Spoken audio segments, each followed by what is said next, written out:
Rééducation fonctionnelle et activités ludiques et sportives pour un enfant présentant des séquelles d'un traumatisme crânien sévère. Voilà, bonjour. Bonjour. Dis bonjour. Bonjour. On va monter sur la table, tous les deux. On va... Les séquences que nous voyons au début de cette vidéo ont été tournées 34 jours après le traumatisme crânien.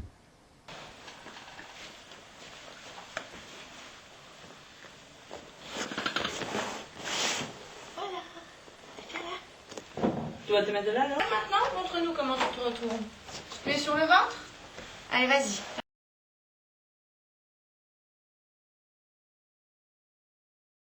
Très bien.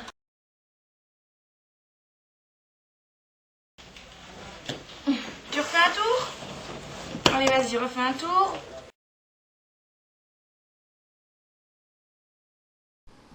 Il présentait un syndrome cérébelleux.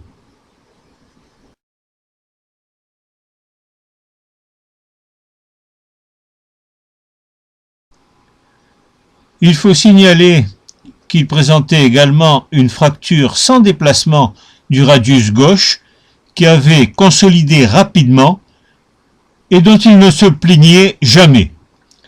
Ce qui le gênait vraiment, c'était le syndrome cérébelleux.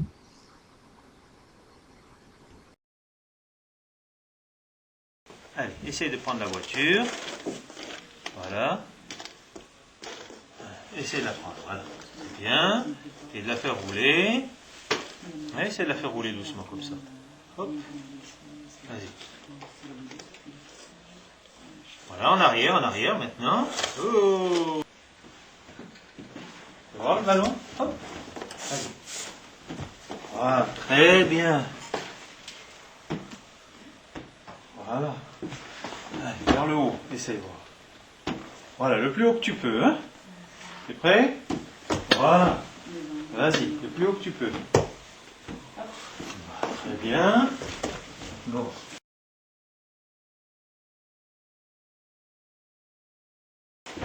Il n'a pas à tenir d'équilibre, il a juste à orienter la main. C'est plus facile que de tenir en même temps l'équilibre et en même temps faire une autre activité comme tenir l'équilibre et s'habiller ou tenir l'équilibre et déplacer un objet. On voit que les tremblements sont si intenses qu'ils diffusent jusqu'au membre inférieur droit.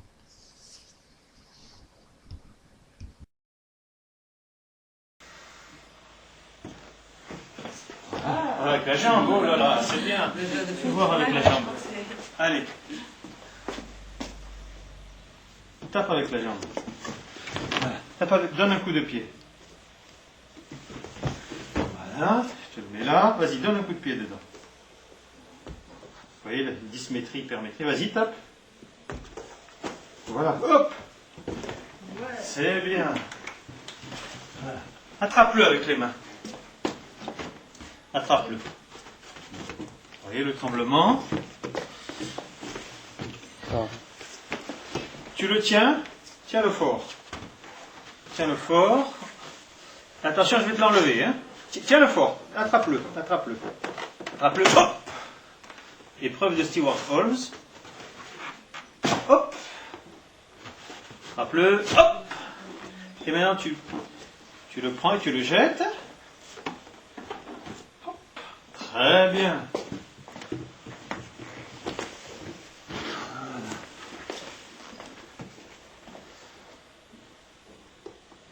Allez, tape. Très bien. 2 mois et demi après l'accident. Il s'agissait d'un patient facile à rééduquer, car ses lésions neurologiques pas trop importantes ont évolué spontanément vers une amélioration, grâce à différents facteurs que l'on retrouve habituellement dans les mois qui suivent un traumatisme crânien, comme par exemple la diminution de l'œdème intracrânien ou la plasticité cérébrale, etc. Dans ce type de cas favorable, toutes les techniques de rééducation, même les plus farfelues, peuvent donner de bons résultats. À condition toutefois de ne pas bloquer le patient dans un fauteuil roulant, sous prétexte qu'il risque de prendre de mauvaises habitudes en marchant. Un des nombreux avantages de la rééducation fonctionnelle, ludique et sportive que nous utilisons, c'est qu'elle est agréable pour les enfants, et aussi d'ailleurs pour les adultes. De ce fait, la motivation est maximale.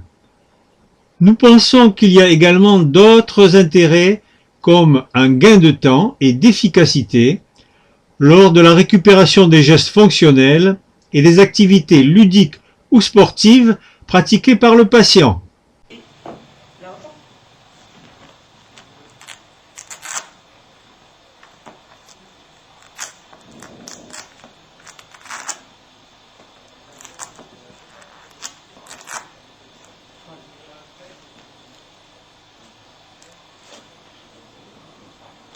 Super.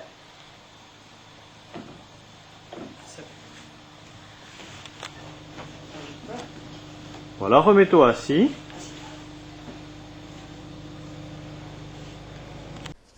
À ce stade, la position debout et la marche sont facilitées et stabilisées par des poids-sangles, c'est-à-dire des lestes placés au niveau des chevilles et qui freinent les tremblements. Autre facilitation, les barres parallèles placées très haut, bien au-dessus du centre de gravité. La thérapeute évite de toucher le patient pour laisser agir l'auto-organisation des mouvements. Allez. Allez, plus vite. Lui qui passe ses journées en position assis dans un fauteuil, il est heureux de se voir dans un miroir en position debout en train de marcher. Tu te vois? T'as un demi-tour?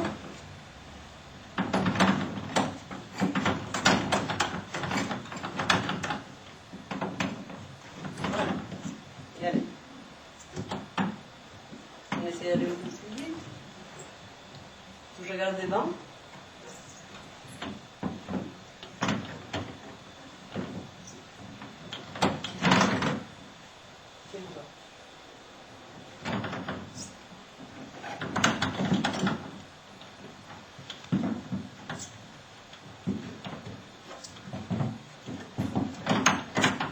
Allez. Dans cet exercice, la surélévation de la piste des barres parallèles empêche les pieds d'aller trop loin vers l'avant, ce qui stabilise le patient.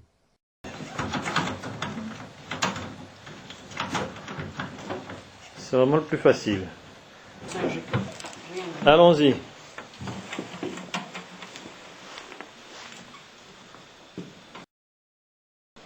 Avec la moto.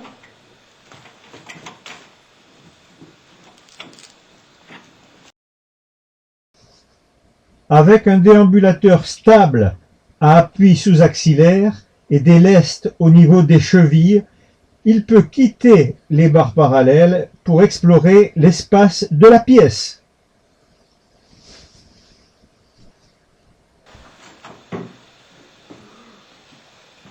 Viens vers moi, viens vers moi.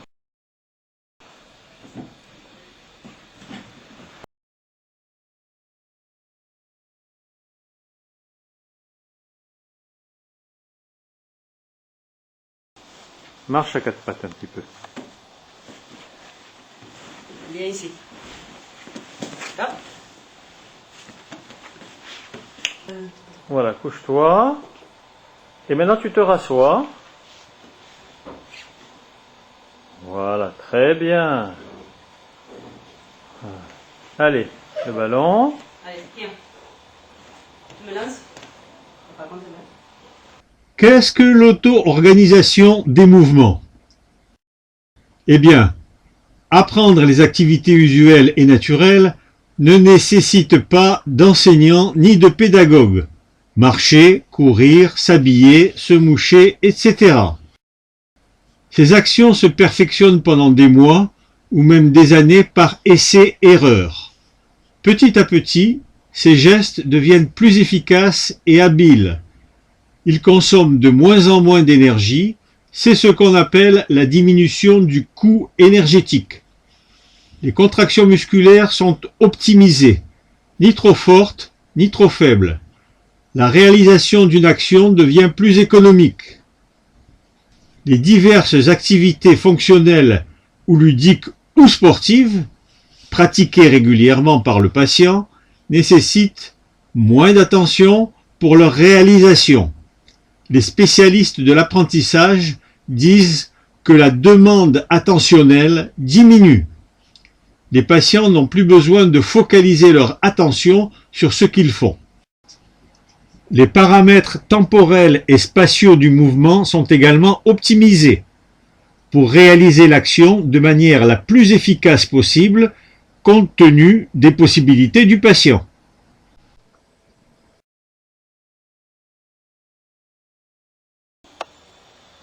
Allez, remets-toi par terre. Allez. Mets-toi par terre.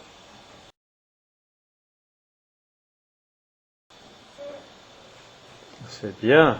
Voilà. Voilà. Tu le refais? Allez, comme tu peux. Le plus vite que tu peux. Ok. Remonte. Le plus vite que tu peux. Est-ce qu'il y arrive? 1, 2, et accroupi. Est-ce qu'il fait accroupi debout?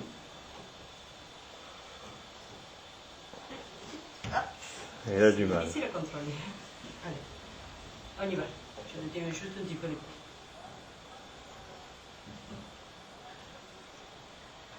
Si on lui stabilise les pieds, il arrive à le faire. Très bien. Lâche la poignée. Voilà, tiens-toi au mur. C'est la première fois qu'on essaye. Il faut quand même le tenir un petit peu.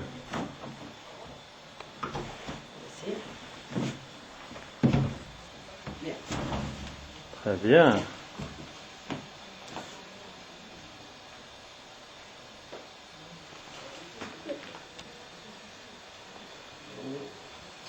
Bien. Plus fort. Je dois faire plus fort.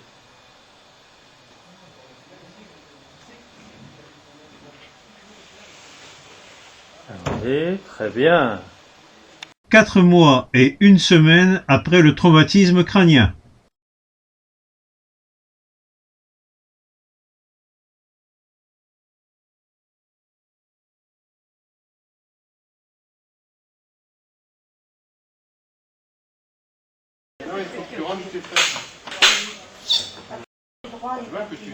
Avec le Catwalker Là, ça te fait un derrière en arrière. au mois de juin.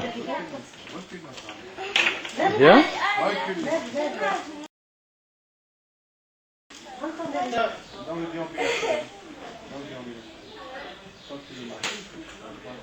Voilà.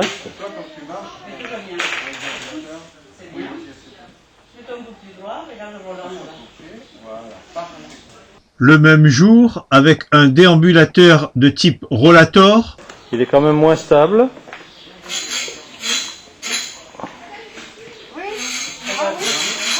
C'est quand même plus difficile. Reviens.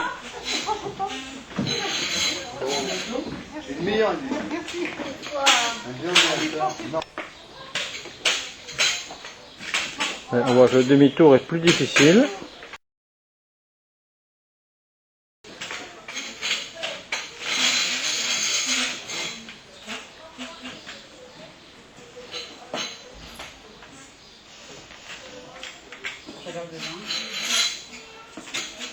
Voilà, et la stabilité latérale moins importante.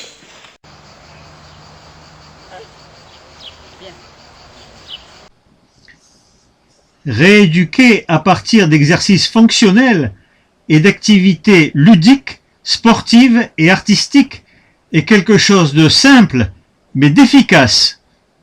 Cela consiste à apprendre à marcher en marchant, à s'habiller en s'habillant, à apprendre les activités ludiques et sportives en pratiquant ces activités. Derrière cette simplicité apparente se cache l'auto-organisation du système nerveux central.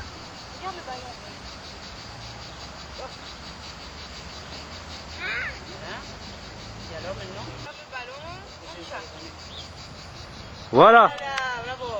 Tu vois? C'est la première fois qu'il la rattrape. Hop là! Exprès là. Hein? Allez, on va le chercher. Tu l'attrapes? Seul? Ah, mais tu voulais taper. Donne-lui dans les mains.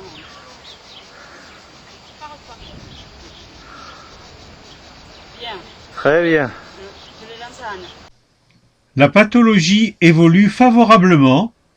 En conséquence, on adapte toujours la séance de rééducation de manière à ce que les exercices ne soient ni trop difficiles, ce qui le découragerait, mais pas trop faciles, ce qui diminuerait sa motivation.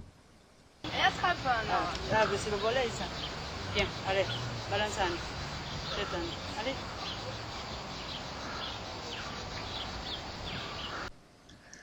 Apprendre à tomber et à se relever fait partie de la rééducation. Sur l'herbe, il n'y a aucun danger, on ne se fait pas mal. La motivation pour jouer est plus forte que la fatigue.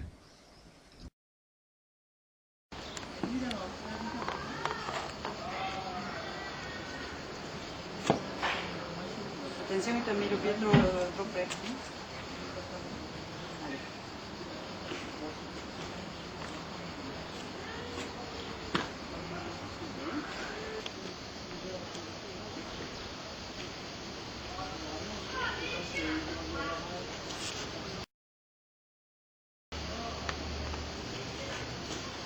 Je regarde un petit peu. Non, non, non, non, je détiens de deux mains.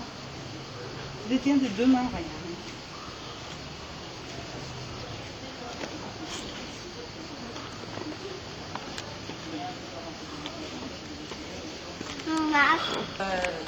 On va par là-bas, on va faire. Il est plus stable quand tu le tiens comme ça. La main est ouverte. Remontre-le, comment tu fais? Il dit que c'est pas très bien. C'est pas très bien. Donc lui, il préfère Il préfère qu'on lui donne la main ouverte. la main ouverte. Le ressenti du patient a une importance capitale pour l'auto-organisation des mouvements. Pédaler sur un tricycle ou un vélo d'appartement n'apporte pas grand-chose ni sur le plan de l'équilibre debout, ni au niveau de la coordination des membres supérieurs. Cependant, il permet de lutter contre le déconditionnement à l'effort, il renforce les muscles des membres inférieurs et nécessite un contrôle de l'alternance rapide d'extension et de flexion sans lequel il est impossible d'avancer. Cet enfant aimait beaucoup ce tricycle qui augmentait considérablement sa motivation pour venir en rééducation.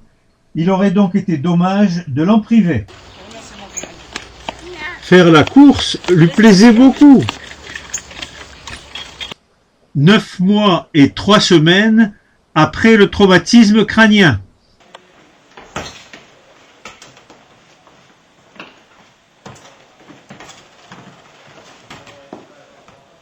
Tiens, comme tout à l'heure, tu le prends comme ça et tu shootes devant, d'accord? Allez, ramasse-le. Voilà.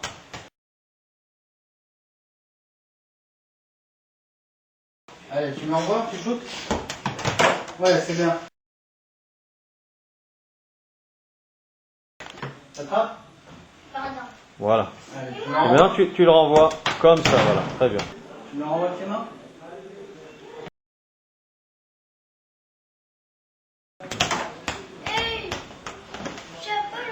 Nous allons voir les dernières séquences qui ont été tournées 11 mois et demi après le traumatisme crânien. Voilà, et les chaussettes aussi. Allez, enlève les chaussettes.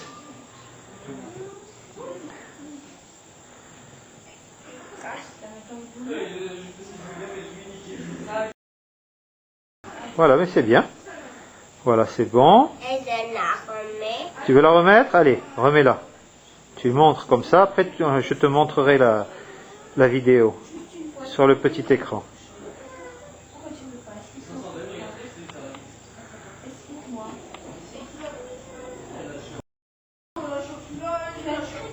c'est pas très facile. Il y a encore un petit tremblement.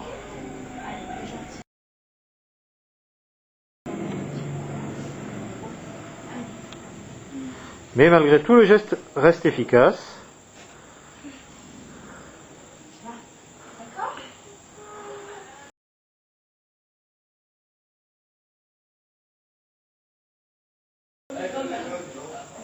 Voilà. Les lacets, tu sais les faire, les lacets? Non. Et fais le premier nœud. Non. Hop là. Là, il a du mal. Voilà. Mais ça, c'est un apprentissage qu'il n'a peut-être pas encore fait. Voilà, fais-lui le double nœud. Donne-lui le mouchoir. Tiens, je te laisse faire. Allez, vas-y tout seul.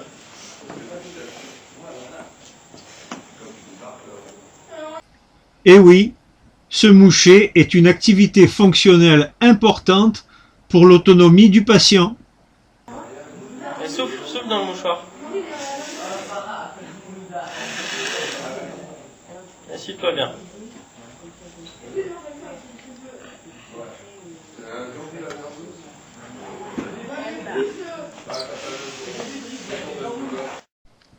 Ne pas oublier la règle, toutes les petites choses de la vie courante sont très importantes pour le contrôle de la pathologie et font partie intégrante de la rééducation. Et tu te relèves maintenant. Sans autre appui que le sol. Sans problème. Plus vite. Hop. Voilà. Et relève maintenant. Oh, c'est très très bien. La quantité de pratique améliore la qualité gestuelle par auto-organisation des mouvements. À ce stade, il n'y avait plus de chute. Il est donc autorisé à courir en dehors de la pelouse en toute sécurité. Sans te tenir. La montée et la descente des escaliers est le meilleur exercice pour rééduquer l'équilibration. Même si le patient a bien récupéré, on peut encore réaliser des progrès. Ne te tiens pas. Là tu triches.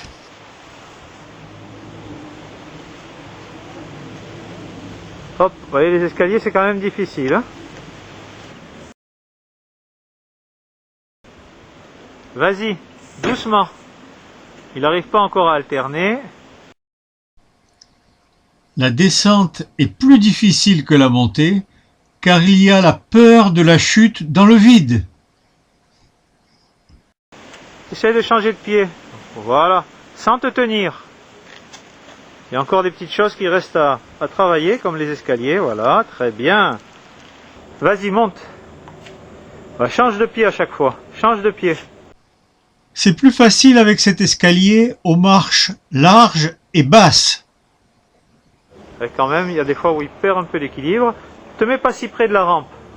Ne te tiens pas. Oui, sans te tenir. À ce stade, pour effectuer l'exercice sans se tenir à la rampe, sans perte d'équilibre, il doit poser les deux pieds sur chaque marche. On lui demande d'avancer en premier tantôt le pied droit et tantôt le pied gauche. Il n'est pas encore capable d'alterner en posant un seul pied par marche. Les escaliers permettent d'améliorer indirectement la marche, car qui peut le plus, peut le moins. Les escaliers, c'est beaucoup plus difficile que la marche. Vous pouvez constater que la marche a été optimisée. Pour en savoir plus, voir le livre intitulé « Ataxie et syndrome cérébelleux, rééducation fonctionnelle, ludique et sportive ».